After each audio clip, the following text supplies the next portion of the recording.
ગાળામાં અને તમામ લોકોએ પાછી વાત ઝીલી. પ્રતાપ કાકાએ, અશોક કાકાએ, બધાએ, પ્રતિકભાઈ, જે લોકો, મિથુનભાઈ, બધા લોકોએ પોતપોતાની રીતે અને તમે બધા ઉપસ્થિત રહ્યા.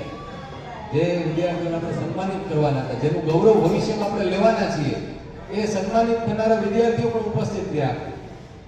એટલે આપણા માટે અનેરો આનંદ છે અને આ આનંદમાં આવનારા સમયમાં આપણે સૌ બ્રાહ્મણો, એટલે ખરેખર બ્રાહ્મણોમાં સરસ્વતી તો હોય જ, ન હોય ને તો એને બ્રાહ્મણ ન કહેવાય. એટલે સરસ્વતી સન્માન આપણે કરીએ એ સારી વાત છે, પણ એ તો હોવું જ જોઈએ બાય ડિફોલ્ટ. જેની પાસે સરસ્વતી ન હોય એને બ્રાહ્મણ ન કહે છે.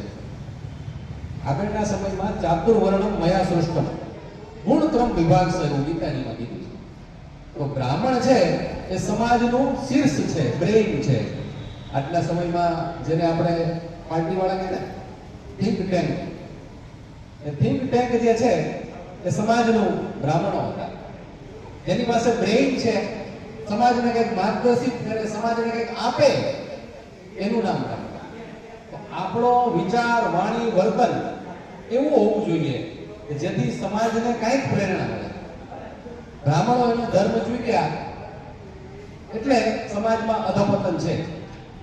ટુ બી વેરી ફ્રેન્ક, આજે પણ આપણને લોકો વંદન કરવા તૈયાર છે જો આપણે આપણું નીતિ નિયમ હઠકર્મ ચાલુ રાખીએ.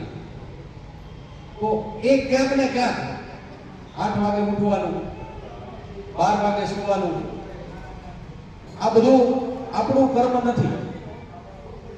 ગમે તે ખાવાનું, અભક્ષ્ય વસ્તુ, આ બધી વસ્તુઓથી આપણે દૂર રહી આપણા બાળકોને સંસ્કારથી સિંચિત કરીએ. સંસ્કાર મોટામાં મોટું ધન છે.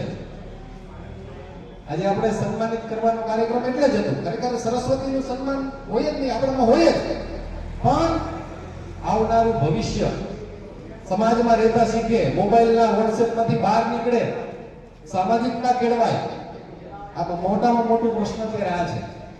સામાજિકતા ઘટતી જાય છે, કુટુંબ નાના થતા જાય છે, મામા માસી કાકા ફીફા હવે ભૂતકાળ બનશે.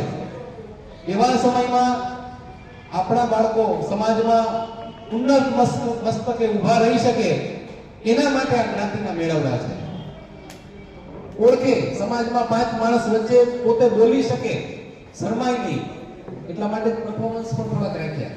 ઘણી વખત આપણે એમ થાય કે વગર પ્રેક્ટિસે કર્યું હોય તો થોડુંક ઓડ લાગતું હોય, પણ આપણા બાળકો હતા, ખૂબ સારું કર્યું, એને બધાને ખૂબ ખૂબ અભિનંદન. આવનારા સમયમાં